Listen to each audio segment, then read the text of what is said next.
Ამ დროისთვის ეგრეთ წოდებულ ჭაობის დასახლებაში წყლისგან თითქმის ყველა ქუჩა გაწმენდილია, მათ შორის ორი ყველაზე რთული მონაკვეთი, მელიქიშვილის და დემეტრე თავდადებულის ქუჩები, სპეციალური ტექნიკა აქ მთელი ღამის განმავლობაში მუშაობდა. სახანძრო სამსახურის და შპს ბათუმის წყლის სპეცტექნიკა წყალსაცხოვრებელი სახლების პირველი სართულებიდან ტუმბავდა, ქალაქის სხვადასხვა უბანში მიმდინარე სარეაბილიტაციო პროცესი ბათუმის მერმა გვიან ღამე დაათვალიერა.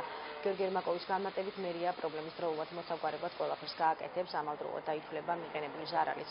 რაც ეხება სახლების დატბორვის ფაქტებს, დაზიანებულ პირებს ან მსგავსი ინციდენტის შემთხვევაში დარეკვა შპს ბათუმის წყლის ცხელ ხაზზე შეეძლებათ ნომერზე 24 22 22 და 5900488.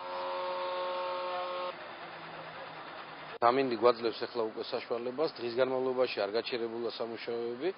Ეხლა სახანძრო სამსახური თავის ტექნიკით ბათუმის წყალი ამ წუთას სახანძრო სამსახური ცალკე მუშაობს სხვადასხვა უბნებში.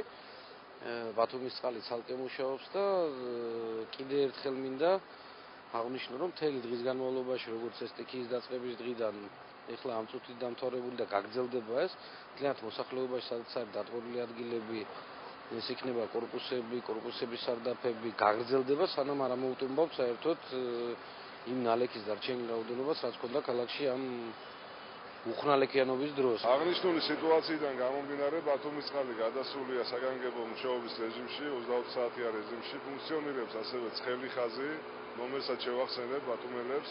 ეს არის 24-22-22 ქალაქის ნომერი და ასევე შეუძლიათ ისარგებლონ მობილური ოპერატორთან 595-009-088. ეს არის ჩვენი ცხელი ხაზის ნომერი. ყველა ის სიტუაცია იმ მდგომარეობიდან გამომდინარე, თუ დატბორვა არის ან საჭიროებს დახმარებას ამოსაკაჩი ტექნიკით, დაგვიკავშირდნენ, აუცილებლად გავუწევთ დახმარებას.